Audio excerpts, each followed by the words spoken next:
you try turning the TV up and see if the volume's down. No, the TV controller right here, the clicker next to your hand. At the very bottom, there's like those little things, the one on the left, push it up. Hey everyone, you able to hear me? Yeah. I got one thumbs up. And do we have, thank you. We have, I'm looking, seeing if we've got all our commissioners. Looks like we're still waiting for Commissioner Frazier. Yeah, John? Yeah. He was on? I'll shoot him a message. Click on over here. Make sure that we can get Right here. Commissioner Frazier. Right here. Right there. Where? That speaker right there.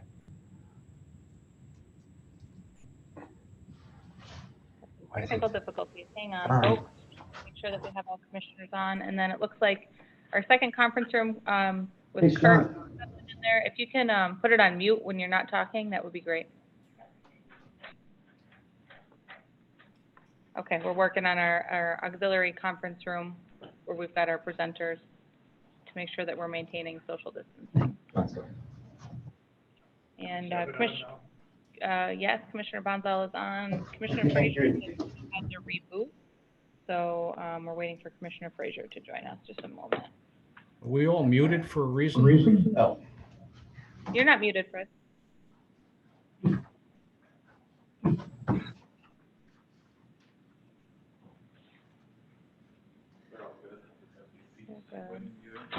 I think Fred, that may be individual choice if people are muted at this point. Can you hear me? This is Kurt. All right, there we go.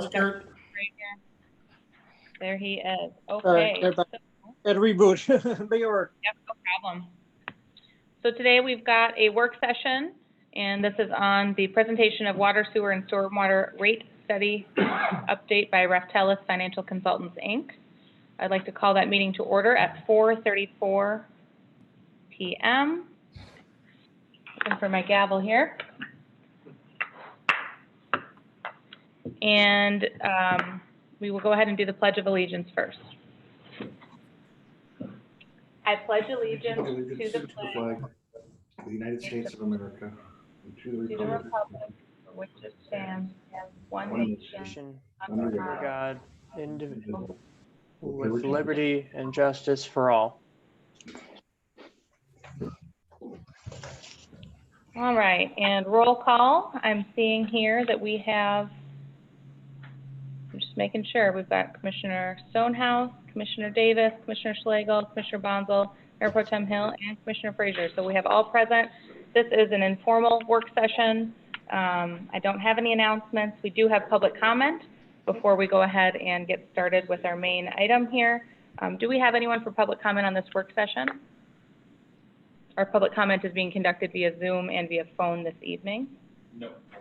Okay, we don't have any public comment for the first comment here, so we will just go right into our presentation of the water, sewer, and stormwater rate update study by Tellus Financial Consultants. We've got City of Marquette staff member Kurt Goodman here in the auxiliary conference room, along with at least one of the presenters. So go ahead and take it away, Kurt. Thank you. Welcome, City Commission, Mayor, and City Commission. Just go back a little bit of history. I think we have a couple new commissioners. About 5 years ago, we awarded a SAW grant, and basically through that grant, it basically set the stage to really take a hard look at our utility rates, not only for planning purposes of where we're going, and this was a mandated program by the state that we're required to really make our utility rates self-sufficient to support your system. We went out through a pretty extensive request for proposals process, and through that process, Tellus was hired as a financial consultant to guide us through the financial planning. And through that process, once again, there's a lot of information that we've been able to acquire. Again, this goes back 3-4 years. There's a lot of detail and everything that you're going to be presented with tonight. In 2018, I believe it was, we presented a 5-year financial plan, and that was based on, trying to build up our reserves, looking to the future, how we can support our utilities. As most of you know, we did have a couple years of pretty substantial rates. And of course, we were anticipating the 3rd year coming up this year. And then, we were asked by the city commission and directed to really have Tellus come back and sort of halfway through this year to give an update of where we stand. And that's the purpose of this meeting, is to give the commission sort of methodology of what has gone into developing a rate. It's a refresher course, I believe. I look at it, and once again, I think it's a good planning process for the city of Marquette. So with that introduction, I do want to take the opportunity to introduce our presenters. Once again, I've been able to really work closely with not only the representatives from Tellus, but also great support from Finance, Chief Financial Officer Gary Simpson, City Manager's Office, and of course, all of the finance staff. So I just want to say thanks to all those departments. So with that, we have Thomas Beckley. He's been with Tellus for quite a few years. And then Colin Dratt, he's very knowledgeable, and he knows his numbers. So with that introduction, I'm going to turn it over to Colin and Tom, and I believe they do have a presentation that they'll go through, and leave it up, Mayor, how you want to entertain questions or answers, what format you'd like. So thank you. Yeah, thank you. I just wanted to say, we'll go ahead and have the consultants give their updates, and then afterward, I was going to go round robin with each commissioner having a chance to ask questions or provide comments, and then if we need some additional comments, that would be okay, but we'll try to keep it just to the round robin if we can, unless there are burning questions. I would like to have this work session wrapped up by about 5:30, as we have a commission meeting at 6 o'clock. But, if we go a few minutes over, that's no big deal, but we definitely can't be running past 6 o'clock. So, thank you, Kurt, and we can go ahead with our consultants. Okay, and Kurt, are you going to pull up the presentation on your end at this point? It looks like we've got Sean. Oh, there we go. Oh, Working the sorry, screen. go. Okay. There we go. All right. Maybe the full It'll screen just take a moment. forthcoming. Yeah. Yeah, sure. That's probably This is Colin okay. speaking. Yes, before it. yes, it is. Great. Thanks, Colin. If we need to give you a chance to, I don't know if you want to blow up to the regular presentation or not. This is probably fine if it's not workable. It looks like the way that we are presenting it. There we go. Okay. Okay, this will be fine. Okay, so go ahead and flip to the first slide if you don't mind, or the next slide, I should say. So again, really appreciate everyone's time to kind of sit down with us and go through these financial plans, and I appreciate the kind introduction by Kurt. Just as a refresher, we, a few years ago, looked at developing 5-year financial plans for the water, sewer, and stormwater utilities. And the objective of the plans was to determine the level of rate revenues that our customers pay that are necessary to ensure that those 3 utilities are financially sustainable, and that they can that they are also kind of standing on their own, independent of support from the city general fund or each other. So we pulled together a plan to do that over 5 years. And the process that we followed was kind of a 3-step process. We determined the level of revenue that we expect to receive without any adjustments to rates. So if we didn't make any changes, based on the usage of our customers, the number of customers there are, what level of revenues, in the absence of taking any action, would we expect to receive over the forecast period. And then the next thing we look at is our expenditures. We take our budget and we look at inflationary adjustments that we expect to incur over the forecast period. We say, where are our operating expenditures expected to go, given all the things that we're trying to do to provide water, sewer, and stormwater service. And then the third thing we do is we look at our capital expenditures. What are the things that we need to repair and replace within the three systems to ensure that we can continue to provide safe and reliable service, the service that our customers expect, our citizens expect going forward.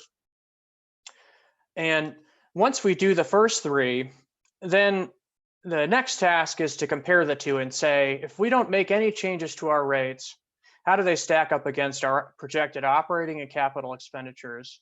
And do we need to make any adjustments to achieve financial sustainability? And in terms of financial sustainability, we were really focused on three things, mostly two, but we've got three there. One is achieving a reasonable level of operating reserves for each fund. So basically things that that we can use to deal with unexpected changes in revenues and expenditures, emergencies, also working capital to deal with the fact that we incur expenses before we receive the revenues to pay for them, and just to account for the unexpected things that may arise as we continue to provide that service, and just make sure that we've got some money set aside for things that may come up. And typically, you know, a common recommendation is a good goal is to get up to 90 days of operation and maintenance and debt service and reserves for each of the three funds. So about 3 months. And the other thing that we really wanted to focus on was to begin cash funding some of our capital improvement projects. And the reason for that is a lot of them are primarily related to annual repair and replacement. So it's stuff that we have to do every year. So even though we are constructing things that are going to last a long time, we have to basically, we're on the cycle where we have to do a certain amount every year. So it would, given that we have to keep doing it going forward, it would be better to work towards cash funding some of those things as opposed to having to rely on debt funding. So those were the objectives that we identified in the original plan. And now we're bringing an update to that plan. So go ahead and flip to the next one. Next slide. So there are a few drivers of both plans, frankly, and to some extent the updated plan. One is that we have been asked to look at the impact of not doing the originally projected rate adjustment that would occur on October 1 of this year, or a rate adjustment for fiscal 21. So given everything that's going on, you know, and this is pretty common, you know, we're hearing this from our clients around the country. Folks are looking for ways to minimize the impact of water, sewer, and stormwater rates on their customers, given all the other financial pressures that they're under. So we did want to look at what the implications of basically skipping a year would be. The other thing that could impact us is reductions in sales from our commercial customers. The fact that students aren't at Northern Michigan, so there's lower water usage there, potential lower sales to the township as from reduced commercial usage on their end. So those are things that could happen over the next, say, 12 to 18 months that really could impact the revenue picture. It is difficult to say exactly how much, to what extent will be impacted, but that is something to kind of keep in mind as we move forward. That may also be, it's also another reason why we might potentially want to wait to adjust rates to kind of see maybe next spring where things are and see where we need to go from there, rather than reacting to something that's happening kind of more immediately. The other thing that impacts us, and this was true of both plans, is that our customers are using less water. And since we bill for sewer based on water usage, they're being billed for less sewer usage. And that decline continues to happen. We'll look at a graph in a minute to see what that looks like. But that's fairly common around the country as folks are installing more efficient fixtures, as new homes are constructed, new development happens, or redevelopment. All of those water using fixtures and appliances use less water than they had used in the past. So that's something else that impacts our revenues over time. I'm told that our collection rates that are actually relatively strong still, which is good news. That is something that has been a challenge for other utilities during this time period, as customers are finding it increasingly difficult to pay. And then in a lot of cases, we've removed our key enforcement mechanism for paying your water and sewer bill, which is shutoffs. Most places aren't shutting customers off anymore. So that's something that it could impact our revenues going forward. But as far as I know, we've not had that issue at this point, which is good news. In terms of expenses, as I mentioned, we start with the budget. We know that those operating costs will increase over time. So we build in assumptions of increased cost over time for operating expenses.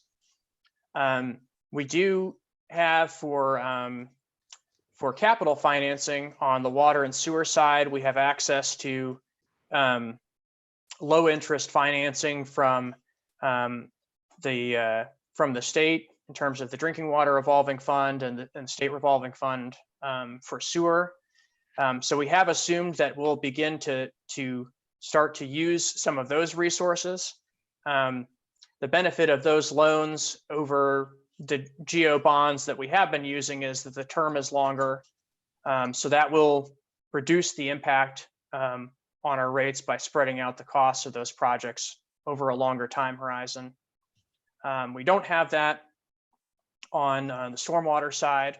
So we're assuming that we'll continue to do what we have done, which is use GO bonds for stormwater. But we also have this objective of building up the capability to start cash financing things and reducing our reliance on debt over time. The last thing that I'll mention on the expense side is we do have a project that we'll hear about later tonight at the wastewater treatment plant. And that impacts the sewer fund to the extent that the city's cost for the treatment plant is approximately 80% of the total cost. So we will potentially see an impact from that project. Our hope is that we'll see some savings and increased revenues and possibly principal forgiveness that could reduce that impact on us of doing that project.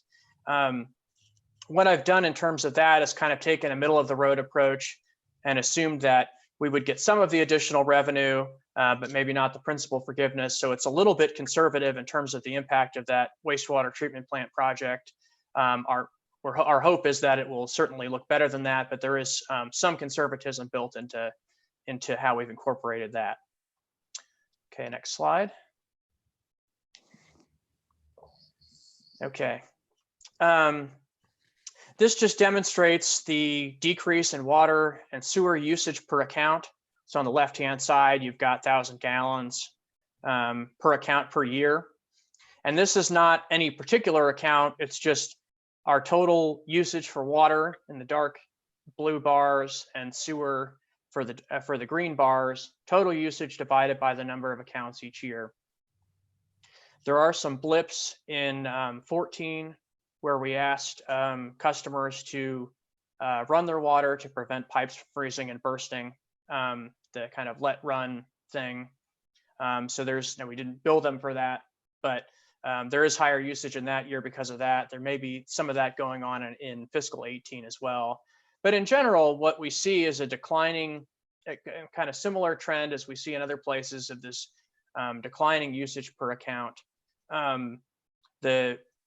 one question, and we'll see over the next 12 to 18 months what happens, is this area that I've highlighted in gray. What will happen through the rest of this year going on to fiscal 21 and 22 in terms of reduced usage? For now, we're assuming that that things will kind of continue to decline on a more kind of incremental basis rather than taking a big dip in those years.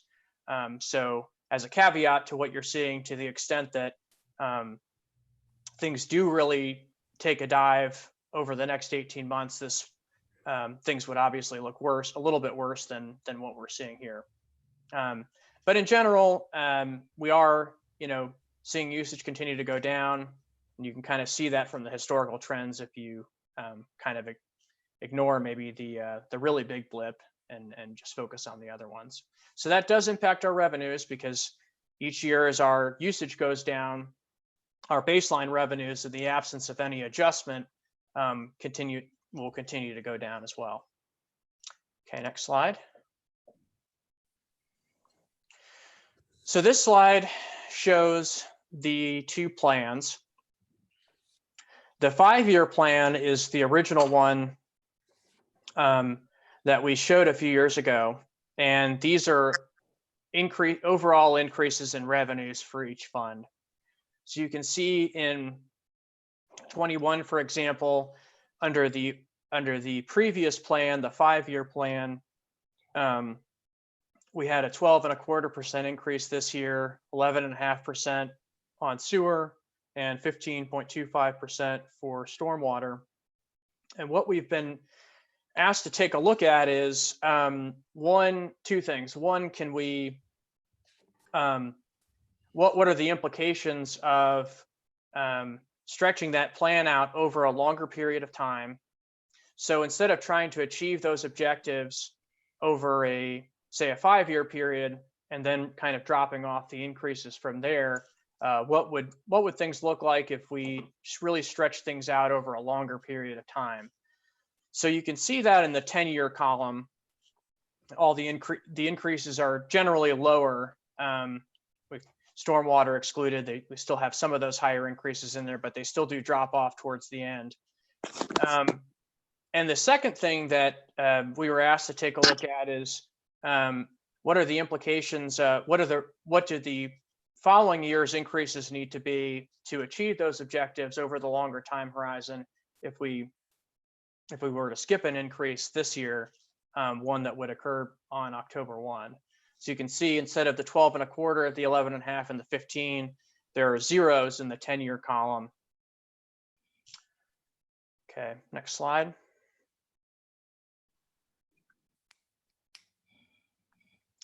So this shows an average bill for the general class, which is our residential customers. So the average usage for water and sewers are around 4,000 gallons a month. Most residential customers have the 5/8 inch meter, and we've assumed a 1/5 acre size for stormwater. So the dark blue bars represent the extended 10-year plan, and then the light blue is what basically the increase they would have seen under the shorter 5-year plan.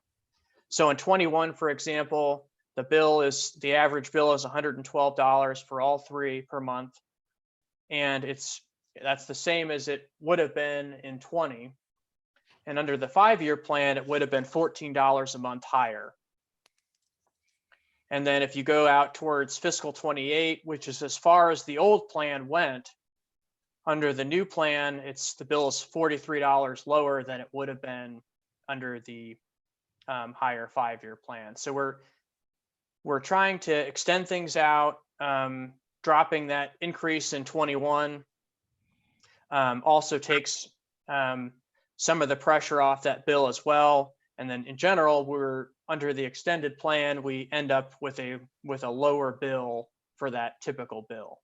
Okay, next slide. So this slide shows the just a graph of the different components of the plan. So the stacked bars represent our expenses. The solid line represents our revenues. And the dashed line with the percentages on it, the solid line, let me back up. The solid line represents our existing revenues. The dashed line represents the proposed revenues under the new plan. And what you can see is our existing revenues, our projection of existing revenues is lower than our projected expenses. And this is not new from the old plan that we presented. We were in the same situation. It's just we're revising it to reduce the impact of some of those increases. But basically to pay for operation and maintenance expenses, existing and new debt service, as well as beginning to cash fund capital improvement projects. We need to basically get from where that solid line is up to where the dashed line is, so that our revenues are in line with our expenses, and so that we're working towards that projected 90-day reserve target. So on to the next slide. So this was the case in the old plan to some extent as well. We are starting off in a little bit of a deficit, and to the extent that our revenues aren't meeting our expenditures, that is going to require to achieve the same level of expenditures, that is going to require some kind of support from the general fund, as opposed to these funds really being self-sustaining.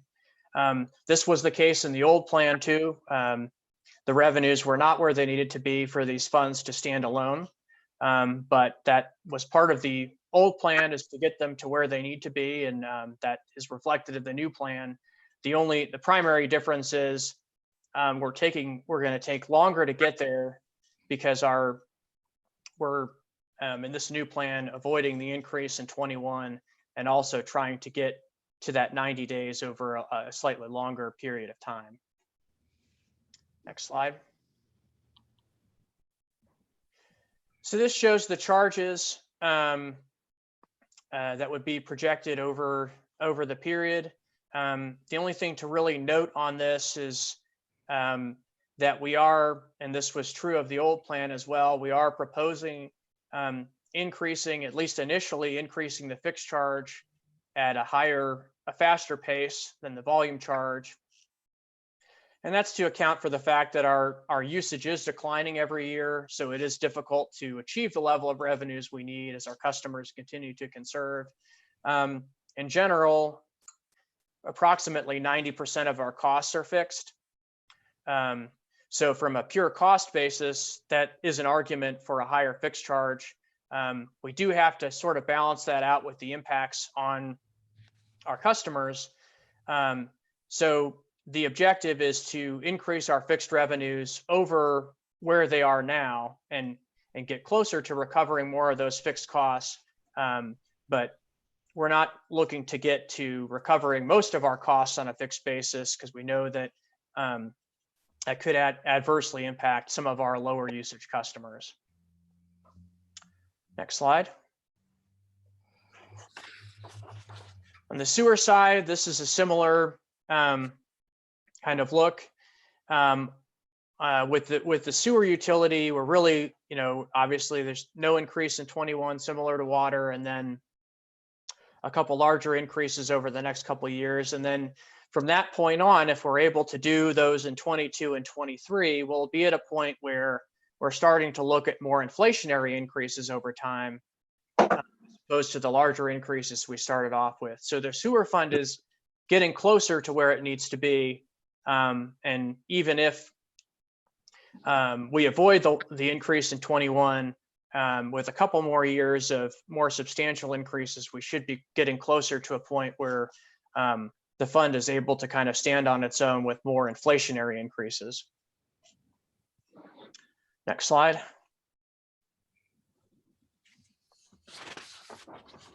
This just shows the charges over time. It's kind of a similar approach in that we're trying to increase the level of fixed revenue over the next couple of years. The level of fixed revenue on the sewer side is approximately 6% of total revenues. So when you compare that to the fact that most of our costs are fixed, it would be good to recover a little bit more revenue on a fixed basis. So we're doing that in 22 and 23, and then basically they increase at an even rate after that. Okay, next slide. As I mentioned, the sewer fund is not too far away from where it needs to be with the increases I showed on that stacked bar graph, plus inflationary increases over time. We should get to where we need to be in a few years. This could be potentially extended out even more if the 9.5% really need to be lower. But the sewer fund is really not too far off from where it needs to be. We kind of see the 90 days as more of a minimum. It's not necessarily a problem to be over that. We certainly have plenty of things to do, and there are a lot of, there's a lot we don't know about the next, say, 12 to 18 months that could end up bringing these bars down from where they are. So we do kind of bring it back down to closer to that target minimum at the end of the period. But in general, we want to be, around that 90-day mark, if not a little bit over. Next slide.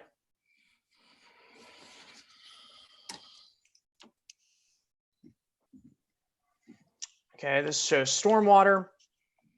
Stormwater has a ways to go, and that's primarily related to the level of capital expenditures that we need on the stormwater fund relative to the level of revenues. So if you compare the level of revenue that is being generated by the stormwater fee relative to the capital expenditures, and then look at the other funds, the stormwater has a comparable, maybe a little bit lower level of capital improvements that are needed, but the level of existing revenues are significantly lower than the water and sewer funds. So we have to do the same amount of work, get to the same level of capital expenditures, but our starting point is much lower in terms of where the stormwater rates are.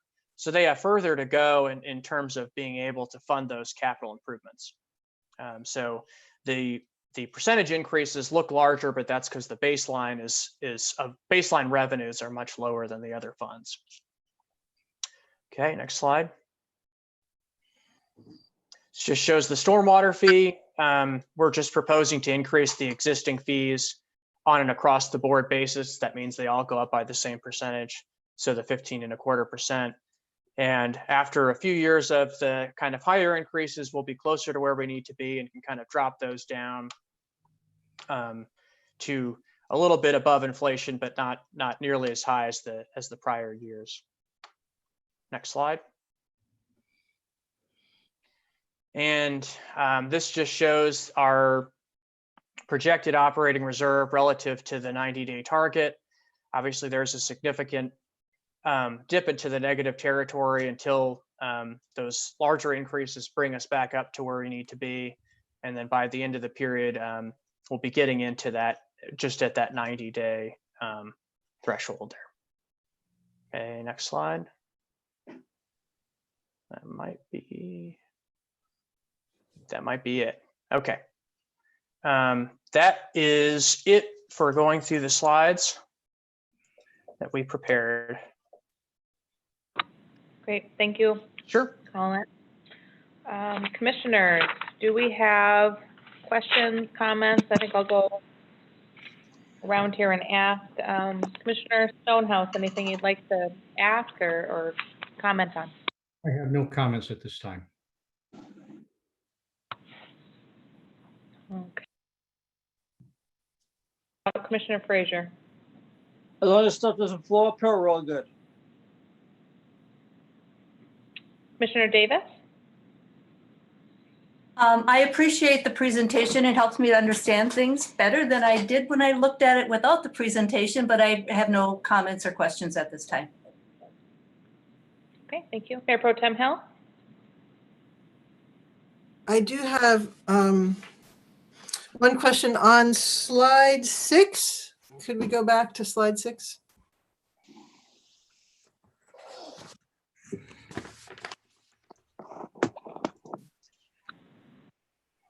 that's the slide that shows how much someone's total bill is going to go up. And I just wanted to make sure I understood.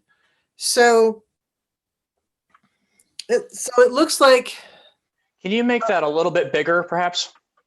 I don't know if it's Sean that's running Yeah, the. we're working on it. We're just a little bit, it Oh, takes a that's little fine. long. A little delayed, yeah. It's Yep. technology here. I know. there Looks we like go. it's working. There we go.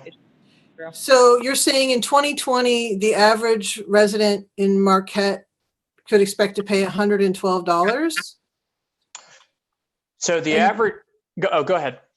And then in 2021, it'd be the same, but in 2022, all things staying the same, you're going to pay $12 more for the Correct. same amount of service. So your bill's going to go up. Your total bill goes up for water for 12 bucks. And then it was 12 bucks, 12 bucks, 9 bucks, 8 bucks. And that's all three water, stormwater, sewer. Correct. Okay. Because I think that's kind of the bottom line, is that's how much bills would go up if everything stayed the same. Okay. I just wanted to highlight that. I think, having the systems pay for themselves, we have both a mandate, and it seems like a good idea as we're want to reserve general fund for other things. Those increases, now those increases are per month, of course. So over the course of a year, you're going to be paying a couple $100 more, but on a per month basis, that feels a little more palatable than what we were looking at before. So that's so more of a comment than a question. I just wanted to highlight that. Thank you, Mayor Pro Tem Hill. Some technical issues that may have going on here. All right, how about Commissioner Schlegel? Anything you'd like to ask or comment on? No, that was what Mayor Pro Tem just touched on, was one of the major observations that I wanted to make. Also, you got to remember that that's the average on the 4,000 gallons per household. So, it's important to understand that everybody that's going to take a look at these increases is going to say, fixed income. We're really putting the hurt to the fixed income people, and it's every penny counts. I get that, but their water usage is greatly, on average, I would guess, is far less than 4,000 gallons per month. My other question, I guess, would be, I was really looking forward to getting a reaction to the initial plan after the first 2 years went by, because this was such a huge undertaking, looking at it from the 5-year plan. And we really got beat up over this as commissioners and as a community. It was hard to swallow that increase in a 5-year plan. So I think that what we're doing here is much more fiscally responsible to our customers. Is there any way, guys, for us to look back and say, with the 2 years of information that we gathered, were we on track with where we wanted to be? Were we coming in perhaps a little bit over or a little bit under? If we would stay the course, what did we learn with the projections that you guys had from the past 2 years, with money that we had to build that coffer up? Was it coming in? Was it in line? Does that make sense? Yeah, it does. I mean, we could certainly take a look at that. I've not gone back and compared actual results to what we had projected. I think in general, we're heading in the right direction. So basically what we're doing is we're taking the same plan and we're stretching it out over the 10-year plan. Yes. Which is great, but we're not really recognizing or giving any credit to the last 2 years as far as, where did we sit in relation to it? I mean, was there any, my grand and glorious idea at one point in time was to say, man, I hope that after 2 years, we can come back and say, we can take a couple percentage off of this or something, because Right. we were coming in over or under, Sure. we had a lot of major changes with the hospital and the university going with their efficiencies, and that was going to be the driving factor, I felt. And we also forecasted, knowing that those two were coming online as a much more, and the university is especially with much more efficient dormitories, and then the new facility at the hospital, knowing that they were going to use that much less with the higher end efficiency products and Sure. utility. Well, a couple things on that. So one thing that we're able to do, and I think can still kind of, I don't want to say it, keep it at a reasonable level, but bring the increases down a little bit going forward, is we are looking at this new plan skips the 21 increase, which has a big impact on the other years. If you think about the compounding, that first year has the biggest impact on where all the other years have to be. So if you drop one off the end, it doesn't have nearly as big of an impact as skipping one at the beginning. So, Sure. I mean, the one thing we're able to do even is, yeah, I mean, it would be nice if things were a little bit better than we expected, thinking back 2 years ago. I think the one thing we are able to say is it looks like, we can probably take this year off and still make the thing work over the, stretching it out over a longer time period. Because to some extent, the pace at which the funds become self-sustaining is really up to you all. So if 5 years that's kind of the way we think about it, because it's hard to go 10 years and be like, okay, well, we're going to do this exact thing for 10 years. But on the flip side, if it didn't take us 5 years to get where we are, so it may take more than 5 years to get out of that point with the funds. Yeah, I appreciate that. That's good Sure. stuff to grasp. Yep. The only other thing I would think of as well would be, this is a best practice thing with the 90 days. Obviously, I wonder how many communities are able to do that. I would think that this is best practice. If people are doing more than that, boy, wouldn't that be nice? I also wonder if there was any reason for us to say, what if you had 60 days, or something along those lines, Right. to where we can take another step back. Right. It's a big number, Yeah. in the grand scheme of things, but I also really appreciate the need for it, and the reason that we're doing it. We're being proactive. We want to be able to be able to handle what happens in the future, and not have our infrastructure suffer like so many communities have. But Sure. it's an aggressive approach, and I guess it's be nice to, I don't know, it's a lot of money.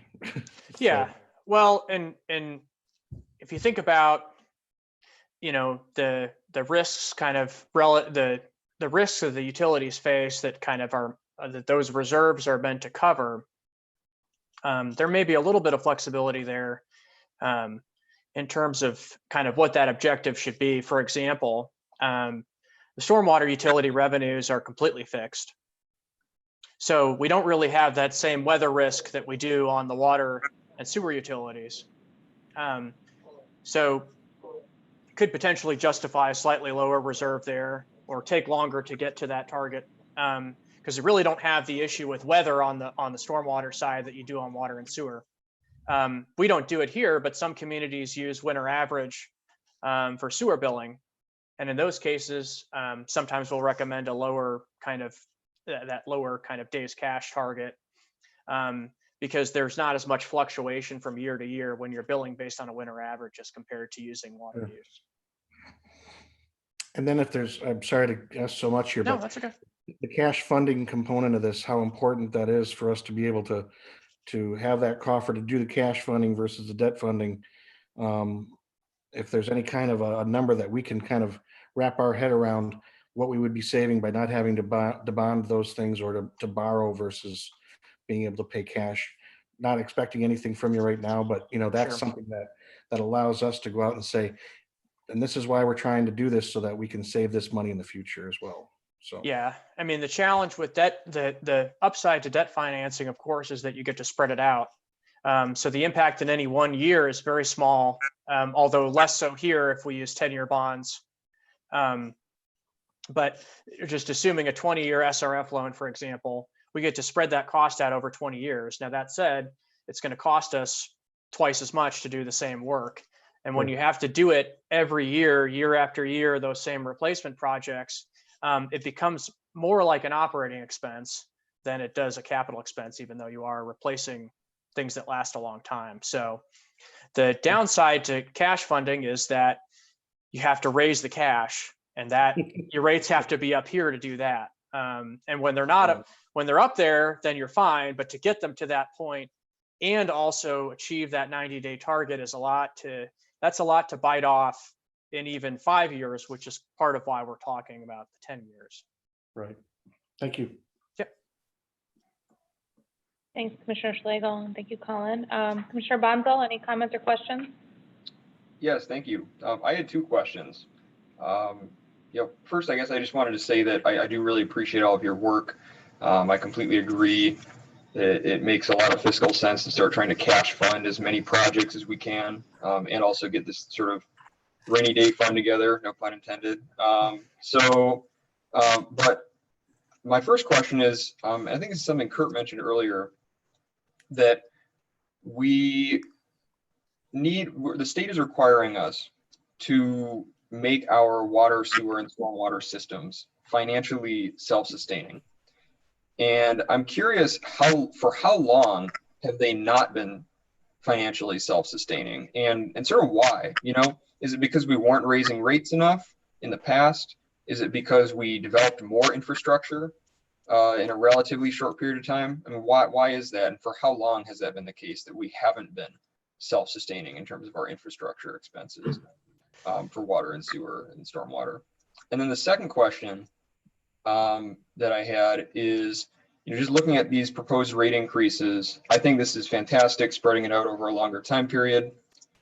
But those, the vast majority of these increases are still coming in that first 2 to 4 year time period after this coming fiscal year, fiscal 21. So, would it be possible to perhaps spread those out a little bit more evenly over that time year 10 horizon? If not, then why? I was just curious. So those would be my 2 questions. Sure. Well, a couple of things. So in terms of their first question, the how long not self-sustaining, I mean, to some extent, that's difficult to answer without going backwards and looking to see exactly how, where things have been, for however long they've been that way. I mean, it could be that we are trying to catch up in terms of some of the stuff we're doing that we may not have been doing before. So the rates supported a level of the level of capital expenditure that we had before. But now that we're trying to do more and really fix up the system, we've got more to do. And we don't have more to do. Maybe we had the same amount to do before. We're trying to do more now. So our revenues need to be higher to support that level of additional investment. Now, I don't know that without going backwards and knowing where they've been at. Well, and this is Tom Beckley. Colin's been doing all the talking, but part of it too does come down to something Colin mentioned, which is that we want to cash fund some of these improvements where we're making that we make pretty much every year, replacement of infrastructure, underground infrastructure. In the past, some of those were funded with GO debt, when really, kind of talking with staff, we'd like to get to the point where these things that we're doing every year, we are paying cash for in really issuing debt. Well, a useful tool for utilities, it shouldn't necessarily be used for every single thing we capitalize. It should be used for those bigger, kind of one-off type projects, when you need a new water plant, when you need a large investment in the water plant for the next 40 years. But really, when it comes to these underground infrastructure pieces that are really being recapitalized in small chunks every year, it's better practice to be paying cash for those instead of financing those every single year.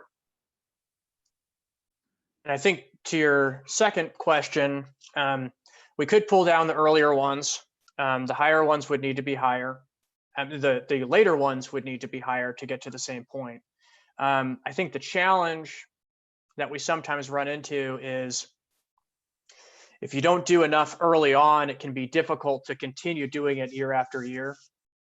So sometimes it's easier to take that hit earlier on than it is to try to spread it out. And okay, and now we're in year 6 of what are still relatively high increases.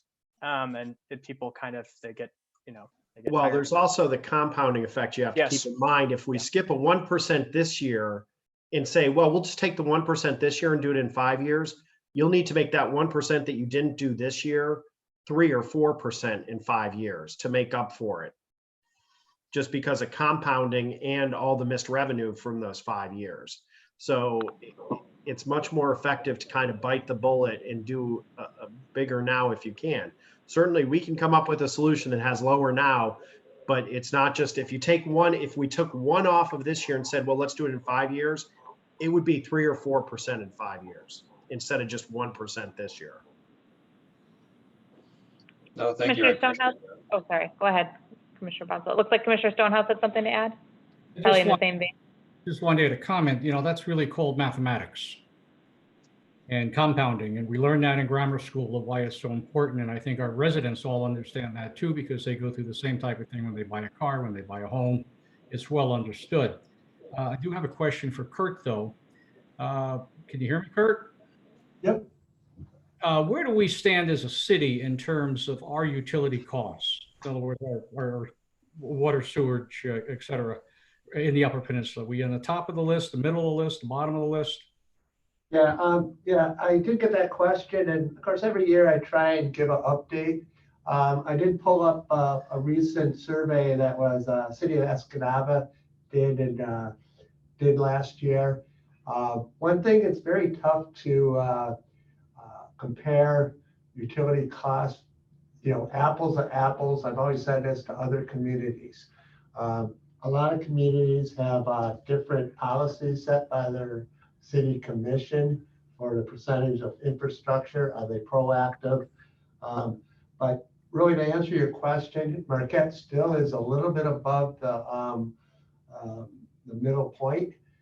And also the people I know in the UP, they're all struggling with double digits increases. So for instance, I just learned, Escanaba is going to be doing a 30% wastewater sewer this year, 30 next year, and 30 the following year. The water side, they did a 45% water last year. They're going to be doing a 30% this year. So a lot of communities that have not increased their rates are playing catch up. And I think Evan had one of his first questions is about the state regulatory component of this. One thing, Eagle is, I think they're pretty smart people.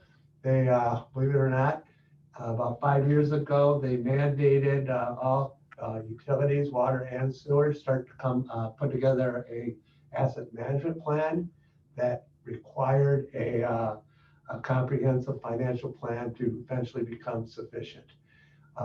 So there is a compliance issue that's tied to our water supply and our NPDES permit. And again, that was the whole idea of moving forward with a good financial plan. And I think the exercise we're going through it's tough to swallow, but it is important moving forward. And don't forget, there's a 5-letter word that scares everybody. Flint. Exactly. And I'm not being facetious with that, but that's certainly the poster child for what happens when we don't take due diligence of our water.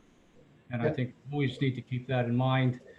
And no matter what we raise it to, somebody will complain. That's another thing too that I think the Eagle and on the water and wastewater side, they saw a lot of the investments that they were funding through either grants that communities were not taking care of their investments. So that was sort of a red flag for them that they really need to, make sure that they've got enough, in their budget to take care of the equipment, and also to provide, clean water and also the water quality, both drinking and wastewater. Thank you, Kurt. Thank you, John. I've got a couple of, I'll let Commissioner Bonzo go, and then I've got a couple of questions. Go ahead. Sure. Yeah, thank you. I appreciate it. And I appreciate the points that you made, Kurt, and also that Commissioner Stonehouse made. I just think that, it really does matter how much these increases actually are to people in a very practical way. According to data from the city, we've had a 55% increase in the last couple due to the, most likely, I think, due to the rate increases, 55% increase in the number of shut-off notices, 140% increase in the number of actual utility shutoffs. Just this past week, I did want to share a couple of comments I got from constituents. People telling me things like, utility rate increases are pricing me out of my home. I can't handle rate increases like this every year. The city of Marquette is becoming unaffordable to live in. It's becoming almost impossible for low and medium income people to live here anymore. So I think these are really serious questions we need to grapple with. And we absolutely need to pay to maintain our infrastructure and to keep our residents safe. But at the same time, I do think that, especially in the current economic times we're in, this is something we really need to seriously consider. And I do really appreciate all the work that Rep. Tellus and the city staff have already done to try and ease that burden.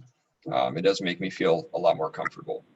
But I still think that we need to have a discussion at some point about how we got into this infrastructure funding challenge to begin with, how we can avoid getting into the same predicament again in the future.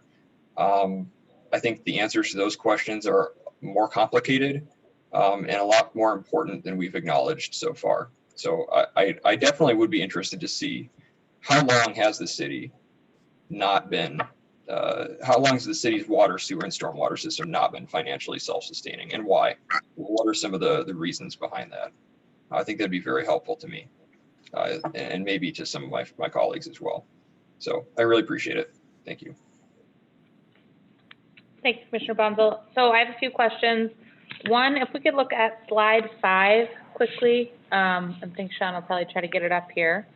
This is the one that shows the comparison if we've got the 5-year plan versus the 10-year plan. My question is, what would the cost of inflation be for fiscal year 21? I don't know what inflation is at. Is it like 2, 3%? Looking at Gary, he's around 2%.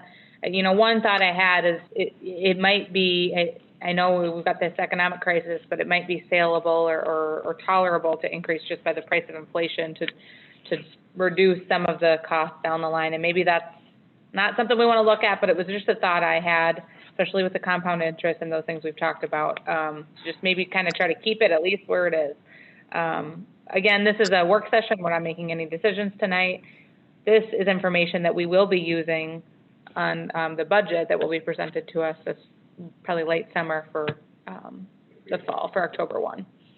So any of the decisions we make on this would have take effect for right around October 1. Maybe sometimes we've taken it in, effective October 1 with the next billing cycle or those kinds of things. So that was just one thought I had, that when this comes around for budget time, I would like to see maybe what that would look like, having the cost of inflation for this current year for fiscal year 21. I don't know, it probably won't change it all that much. And then just a note for the fellow commissioners here, this report that we have in front of us, this work session, this conversation is the same information that we will have to base our fiscal year 22 decision on, unless we have them come back, which we could do, but obviously there's an additional cost, and that's fine if we want to do that. But if we aren't going to increase the rate, only time will tell, but there may not be much difference in at least some of the data, from a year from now. But just if there's anything that, looking at fiscal year 22, October of 21, so that's what, a year and 4 months from now or something, we could be looking at a 9%, a 9.5%, and a 15.25% increase. So I know we're only looking at kind of 1 year at a time here, but this is the bigger plan and something to just be thinking about. And then thirdly, I just kind of wanted to throw out there that, if and when we make our next increase, I think it would be helpful if we could call on city staff to help package that in a way that the public might understand what we're doing, because we do get a lot of pushback on these. So I don't know, Kurt, or I'm looking at Sean maybe for an infographic or something that helps people understand why we need to do this. I think we all understand it. We spend a lot of time looking at it, and yes, we can explain, but something that easily displays why we've had to make these difficult decisions would just help us get to where we need to be. I definitely appreciate the content. This is great. I really enjoy the format and the depth of information that's provided. Thank you to the consultants. Thank you to Kurt for your help on this project. Commissioners, do we have anything else? Any other questions or comments on this evening? I'm seeing some no head shaking. And City Manager, did you have anything you wanted to add for the work session? Okay. This work session, we'll wrap it up here. We'll do a public comment and we'll wrap it up. But we will have these same presenters do a brief presentation at our City Commission meeting at 6 o'clock. So we'll be seeing them all again very soon. Commissioners, if you think of something between now and then, you will actually have another chance here. So thank you to Colin and Tom and Kurt. And I didn't catch the name, Kurt, of the gentleman in the back of the room. I'm sorry about that. You're on mute. I can't hear you. It's Mark, I'm hearing. All right, so thank you, Mark, too, for being here as well. And at this point, we're going to just see if we've got any public comment. Last I checked, we didn't. Nope, we don't have anyone who's logged into Zoom or called in for public comment on the work session. So at this point, we will adjourn the work session at 5:33 p.m. And I will see you all at the regular meeting at 6 o'clock. Go ahead and log in about 5:50. All right, thanks, everyone.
Heyo.